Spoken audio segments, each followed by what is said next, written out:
CBS Sports NFL insider Jonathan Jones is reporting New England Patriots head coach Bill Belichick New England Patriots and Bill Belichick have agreed to part ways after 24 seasons. The team won 6 Super Bowls with Belichick, which is the most by a head coach. The Patriots will hold a press conference with owner Robert Kraft and Belichick at noon. So joining us now from CBSSports.com is NFL writer Tyler Sullivan. Tyler, before we even talk about the legacy that Belichick is leaving behind in New England, can we talk about what are you learning about how this decision was made?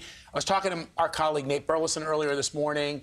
We know that the statement says that they both mutually agreed that this was the best thing to do, but I'm curious. Because then Gayle King said, well, did Bill Belichick really want to leave the Patriots where he built like this legacy? And so what went behind the scenes, if you know anything about that? Well, you go back to what he was saying on Monday, Bill Belichick, in his press conference. He was saying that, one, he was under contract, something that he doesn't really divulge to the media. And two, you have to remember, he's the head coach of the New England Patriots, or was the head coach of the New England Patriots. He's also the GM. And so he was saying that he would relinquish GM duties to remain as the head coach. So there was a little bit of give and take there from Bill Belichick, at least publicly, maybe to keep his job here with the New England Patriots. Ultimately, they decided to go in a different direction and to part ways. And I think you go all the way back to middle of this season when the Patriots were in Germany playing against the Indianapolis Colts. It was a game that Robert Kraft really wanted to win. He spoke to the team before that game, something he doesn't typically do in a given season, and the Patriots just kind of fell on their faces in that game, and it's really kind of started to kickstart that entire down year that they've had, missing the playoffs, last place in the AFC and in the AFC East. And, 24 years is a long time. And so ultimately, I think that maybe the voice, the messaging has run out. There's room for new blood to come in.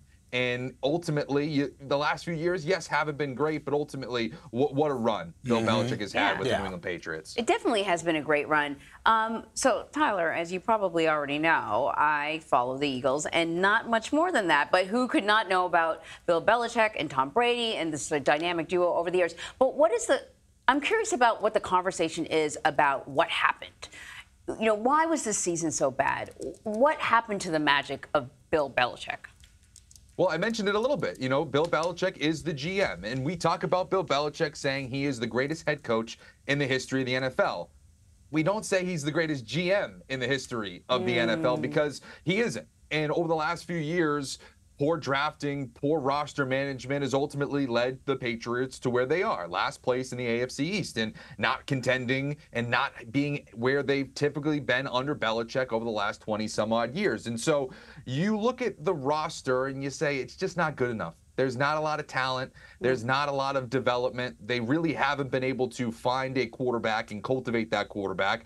It looked like for a minute they drafted Mac Jones, first round. They made the playoffs in his rookie year. And since then, the arrow's been pointing down. His development has gone the wrong direction. They haven't been able to build around him. And ultimately, I think that is what has been the demise. Bill Belichick is still a great head coach, and I believe he's going to continue coaching in the NFL. And ultimately, I think he'd be best served to just be a head coach. And if he goes to a place that already has established talent, he'll be able to succeed there. But in New England, it just wasn't able to stack up talent and ultimately cultivate talent. And that was his demise. Yeah, and look, there was a time when NFL coaches had long careers coaching just one team. I'm thinking of guys like Tom Landry. I'm thinking of guys like Dan Reeves or Chuck Noll. This is going back many, many years. So Bill Belichick can be very, very proud that he's up there with some of the coaches that delivered incredible legacies to their team. But what's different, I think, with guys like Landry and Don Shula and these old school coaches,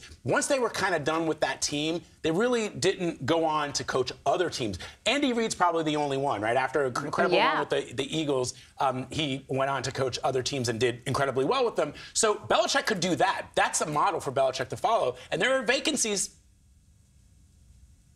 There certainly are. I mean, you look around the NFL, and there's a few attractive spots for Bill Belichick. I think Los Angeles is one of them. They have all the talent in the world, especially at the quarterback position in Justin Herbert. To me, that would make a lot of sense for a guy that's really struggled to draft skill position players, the wide receivers, the tight ends, the running backs. The Atlanta Falcons make a lot of sense. They need to get a quarterback, but ultimately that makes some sense. The other one, and just really quickly, a wild card, is the Dallas Cowboys. If all of a sudden they fall on their face in the playoffs, Jerry Jones is going to take a hard look at Mike McCarthy. All right. And if Bill Belichick is out there on the market, he's someone to keep an eye on. All right, Tyler Sullivan, thank you so much.